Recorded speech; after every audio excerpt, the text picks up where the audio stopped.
Vous voulez connaître 5 différences majeures entre la personne qui sait faire bouger l'aiguille des résultats et la personne qui est incapable de le faire? Restez avec moi.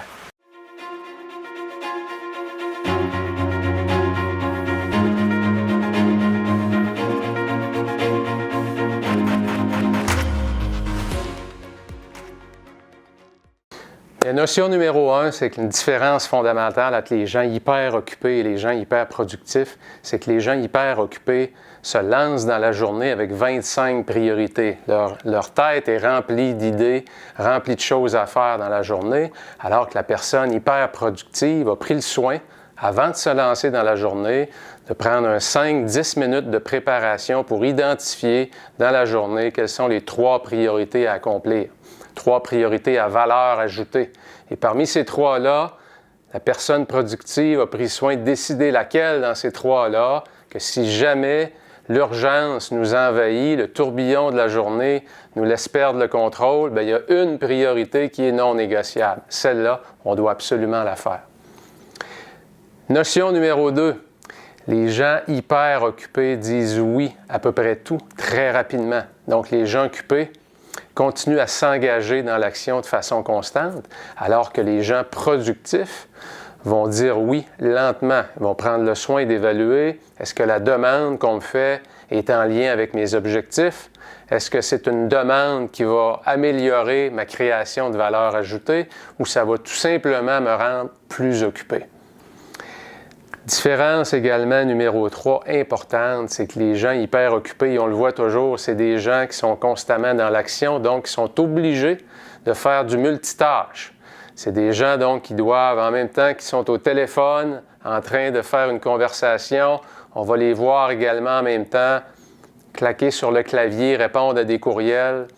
Ils vont également essayer de lire un rapport important ou se concentrer sur une présentation qu'ils ont à faire, en même temps qu'ils vont essayer de voir c'est quoi le dernier message texte que j'ai reçu. Donc, c'est des gens qui constamment sont dans l'action, dans le multitâche, alors que la personne hyper productive, qu'est-ce qu'elle a fait?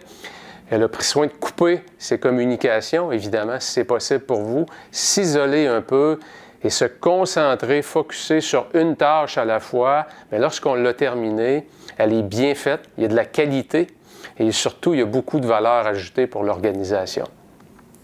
Enfin, vous allez remarquer que les gens qui sont hyper occupés parlent toujours au futur. Donc, leur temps de verbe préféré, c'est le futur. Les gens hyper occupés, comme qu'ils ont la difficulté à faire bouger l'aiguille parce qu'ils ne se concentrent pas sur des objectifs, sur des actions à valeur ajoutée, ces gens-là sont toujours en train de raconter ce qu'ils vont faire. Donc, je vais faire ça la semaine prochaine, je vais travailler là-dessus parce qu'aujourd'hui, je n'ai pas le temps. Alors que la personne hyper productive, lorsqu'elle vous parle de ce qu'elle a accompli et de ce qu'elle va faire aujourd'hui. Donc, c'est des gens qui sont en mesure d'évaluer ce qui a été fait et ce qui doit être fait. Alors que la personne hyper occupée n'est pas en mesure de faire cette évaluation-là parce que selon elle, elle n'a pas le temps. Donc, elle parle toujours du futur qui, selon cette personne-là, sera toujours meilleur.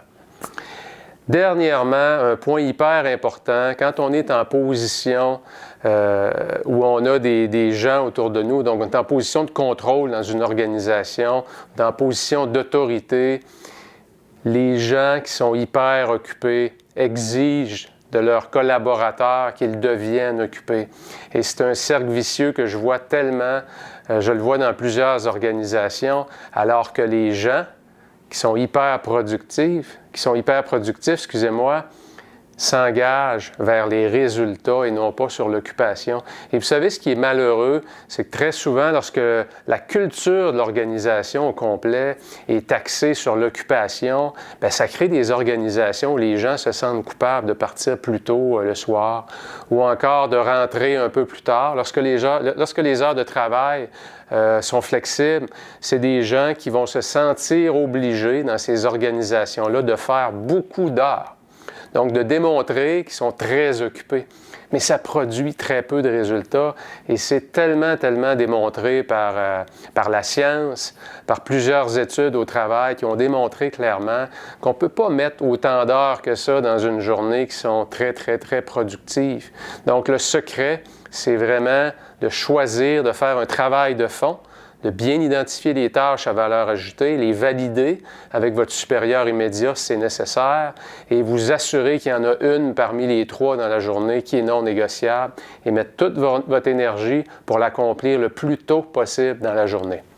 Sur ce, j'espère que ça va vous permettre de revoir un peu la façon dont vous travaillez ou peut-être aussi d'engager des conversations dans votre organisation avec vos collègues de travail, avec votre supérieur immédiat pour essayer de vous sortir un peu de cette culture-là qui draine complètement les batteries de tout le monde, qui draine l'énergie de tout le monde et qui a des répercussions tellement importantes également sur la vie personnelle, la vie familiale des gens, la vie de couple également. Alors, bonne réflexion à tous. Restez dans l'action, mais surtout la bonne action qui produit de la valeur ajoutée. Sur ce, excellente semaine. Bien, je vous invite à vous rendre sur le site de 48heuresparjour.com pour aller chercher votre guide gratuit pour savoir comment doubler, littéralement doubler au minimum votre vitesse de lecture. Avec la quantité phénoménale d'informations qu'on a à digérer aujourd'hui, alors doubler sa vitesse de lecture, c'est un des facteurs de succès importants pour doubler votre impact à tous les jours. Alors 48heuresparjour.com, allez chercher votre guide gratuit pour doubler votre vitesse de lecture.